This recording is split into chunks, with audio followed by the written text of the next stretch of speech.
Welcome, friends and folks, to another sewing endeavor in which I will attempt to upcycle a worn-out lampshade into something Victorian-inspired. It's Julius here with you, and in celebration of Earth Day, today's project is an upcycling project. And as we all know, upcycling is the process of transforming old or discarded items into something new and useful. It is an eco-friendly approach that helps to reduce waste and protect the environment.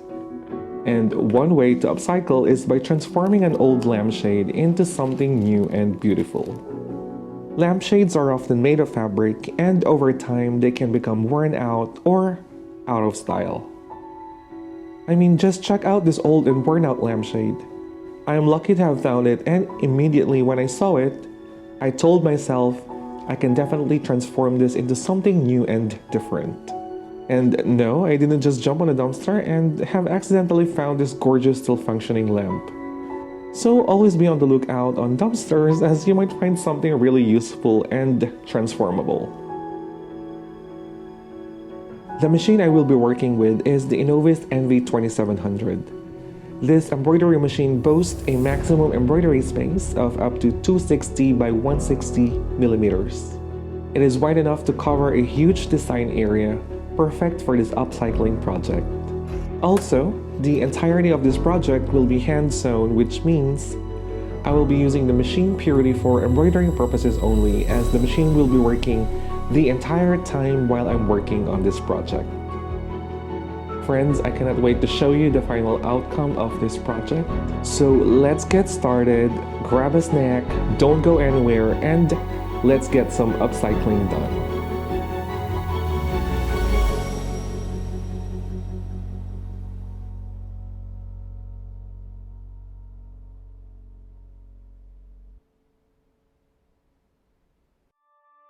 I began by gathering all the materials required for this upcycling project. This could be made from old fabrics, an old scarf, lace, or even silk. Light to medium weight fabric is ideal for lampshades, as they're light enough not to block the light from the bulb.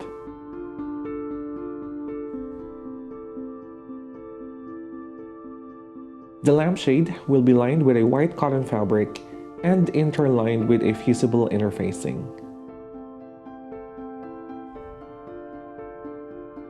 I went ahead and cut up 6 rectangle fabrics to be embroidered for each of the 6 panels on the lampshade.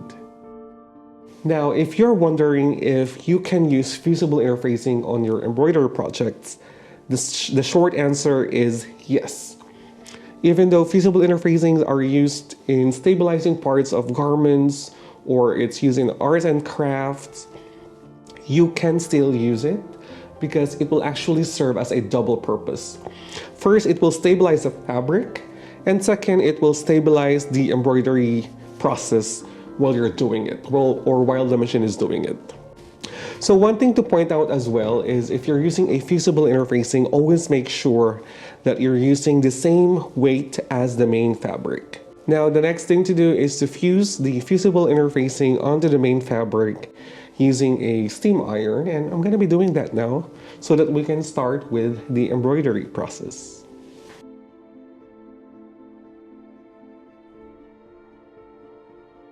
Once all the fabric are fused with the fusible interfacing, I started embroidering my design of choice for this embroidered lampshade.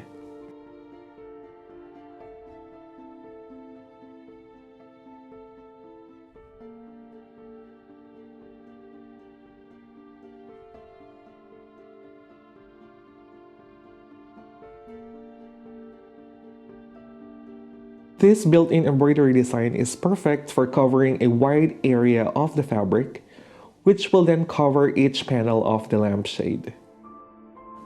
For these kinds of designs, embroidering can take up a good amount of time due to its elaborate embroidery pattern. And embroidering 6 panels will require more time and effort, but it's worth it.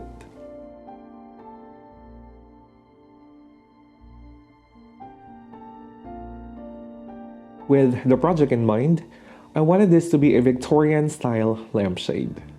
Victorian lampshades were popular lighting fixtures during the Victorian era, which lasted from 1837 to 1901.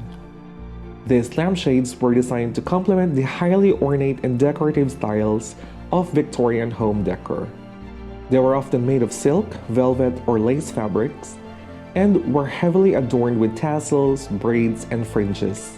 Some even had hand-painted designs, embroidery, or beaded details.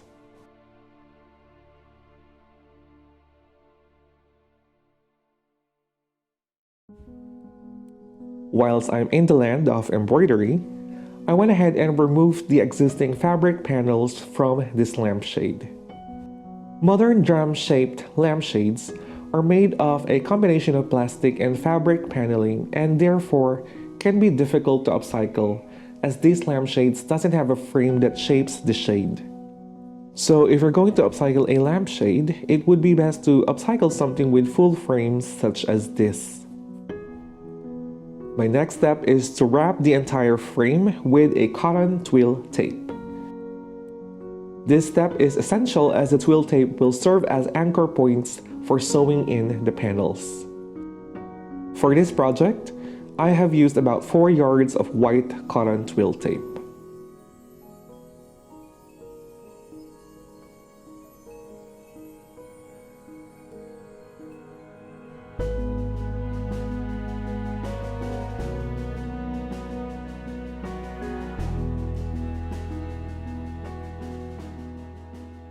Once the frame is wrapped in twill tape, I went ahead and started sewing in the lining pieces by hand. The lining pieces I've used for this project is a white cotton shirting. It is a great idea to use lining fabric as this will conceal all the little holes made on the main embroidered fabric, as well as to moderate the amount of light emitted by the light bulb. This is sewn by hand using whip stitches.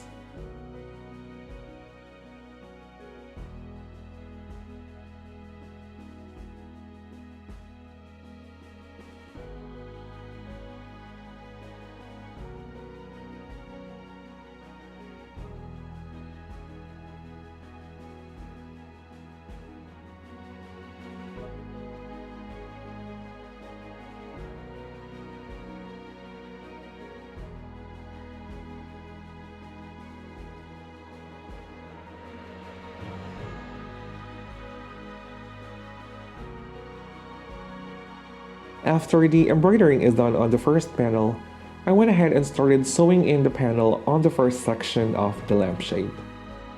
And while this is being done, I started embroidering on the second panel as well to make use of my time efficiently. Which means my machine is working simultaneously with me. Using sewing pins, I positioned the embroidered panel on the section with the lining sewn in and pinned all sides, ensuring that the fabric is taut or tight as a drum. This is the most time-consuming part as I have to sew each section individually. If you're doing this, you can either sew all the lining pieces in followed by the main fabric pieces. However, I went ahead and sewn both the lining and the embroidered fabric on one panel just to ensure that the fabric combination suits each other well.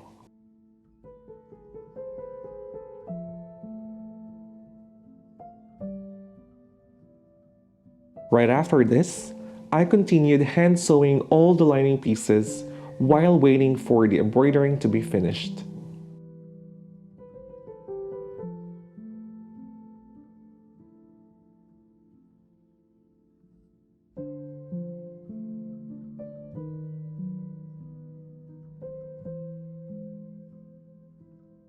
Every time an embroidered panel finishes off from the machine, I will go ahead and sew that panel onto the lampshade.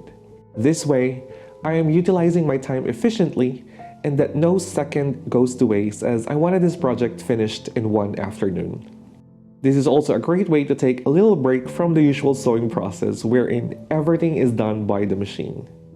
Also, this project can really make use of the embroidering capabilities of my sewing machine, the Brother NV2700.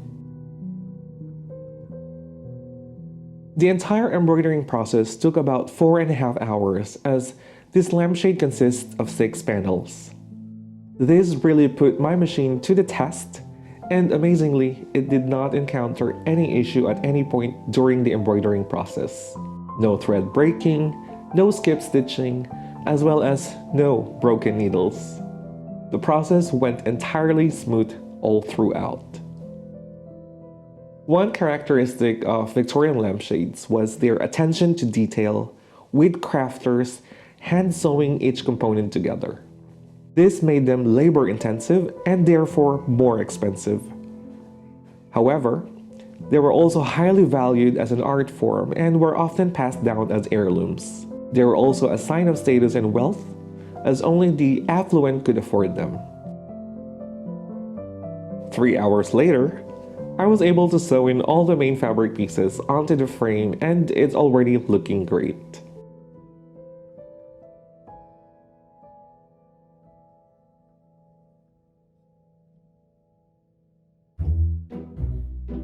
Next step is the arduous, just kidding, exciting journey of gluing all the trim and fringe pieces onto the outside of the lampshade.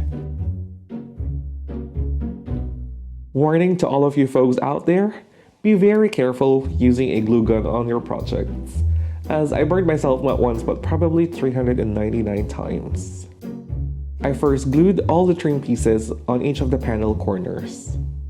The trim I'm using here is a braided trim, very common in most Victorian lampshades and still available today.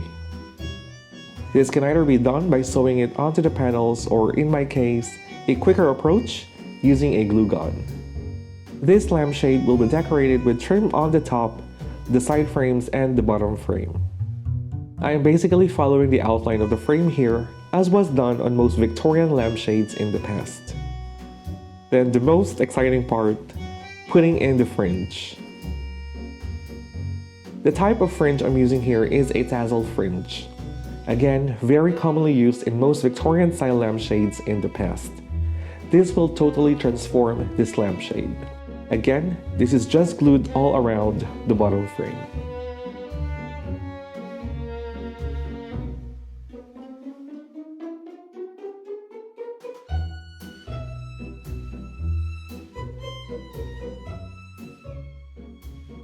And for some final touches, a little bit of design elements such as this individual cute tassels that I decided to put in on each of the corners.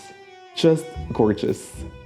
And there we have it, a Victorian-inspired upcycled lampshade that can give a more posh and elegant vibe to your home decor. And if you have an embroidery machine that you don't often use, I think it's probably the right time to use it.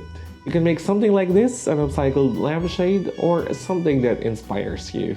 Once again, this is Julius, and thank you for watching today's video, and I will see you on the next one. Happy upcycling!